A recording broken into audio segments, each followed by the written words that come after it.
So here we have the Mitsubishi Eclipse Cross on a 68 plate. We're going to start off by looking around the outside of the car, and then we'll hop in and run through some controls on the inside. But from the outside you can see it's a 5-door car with alloy wheels and tinted windows. Let's start off inside the boot and then work our way around the rest of the car from there. So as we approach the boot, you'll see we've got reversing sensors. This car's also got a 360 parking camera, which I'll show you when we're in the car. Plenty of boot space as well, along with that 60-40 split folding rear seat. And then underneath this tray section, even more space should you need it. Okay, so we're just going to work our way back round to the front of the car, and then we'll hop in and run through some controls on the inside. Now that we've done a full circle of it, you can see that it's in excellent condition the whole way around, and a great looking car as well.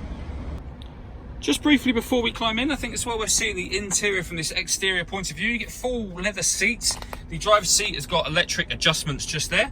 There's loads to run through on the dashboard of this car, so let's hop in and we'll do that right now. Okay, so now that we're inside the car, we're going to start with the dials. On the left-hand side, we have the rev counter, and on the right-hand side, the speedometer. In the middle, you can see the total miles for the car, which are 9,423.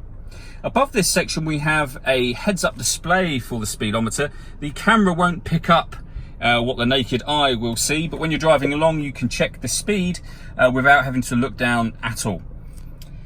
Backing out to the steering wheel, on the left-hand side, we have stereo controls for the parking camera, which we'll come back to in a moment. We've got voice activation for your phone, the ability to answer and end phone calls as well. And on the right-hand side, we've got cruise control and speed limiter. Just down beside the steering wheel, we've got a lot of extra controls, but in particular, we can turn off the traction control. We can turn on or off the lane departure warning system. There's videos on all of these things on our website. This is the forward collision warning. Again, video on that is available. We can turn off the parking sensors, and this one turns off the stop and start. So this car is designed to cut out when it's stationary in traffic to save you fuel. Hit that button to turn that system off.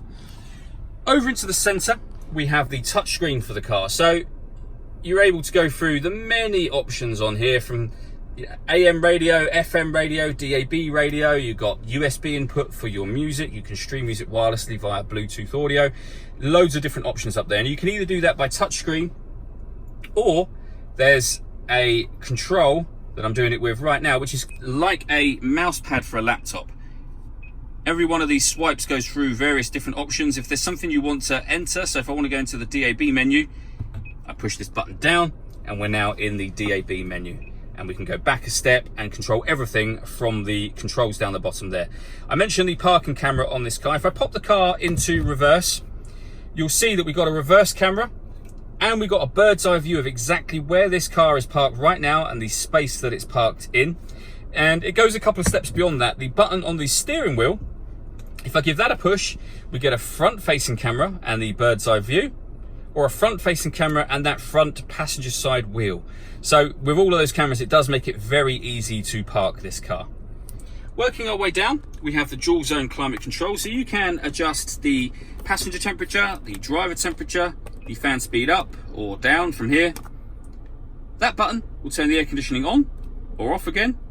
Once it's on, you can hit auto, and the car will now maintain those temperatures by taking control of the fan speed itself. You can override that at any point in time you wish to by readjusting the fans back to your own level again. At the bottom here, we have a 12-volt charging socket, 2 USB inputs, and this button puts the car into eco mode. We then have a 6-speed manual gearbox, and next to that, the heated seats. So driver and passenger's heated seats with 2 different heat settings on each. So finally, I just wanted to talk about the 2 glass sunroofs you see here. So this rear one has an electric blind you can open and close from there. So if we open that one up, the front one has exactly the same thing. The rear window is a fixed pane of glass, if you like. This front one, however, not only opens up so you can have all that extra light coming in, but it can open as a sunroof as well. So that will slide over the rear one, and as you can see, that now lets in a lot of extra light and air. All that leaves me to say is thank you for taking the time to watch this video. If you'd like to come and see the car in person and have a test drive, please feel free to call any of our MJA sites. We'd love to hear from you soon.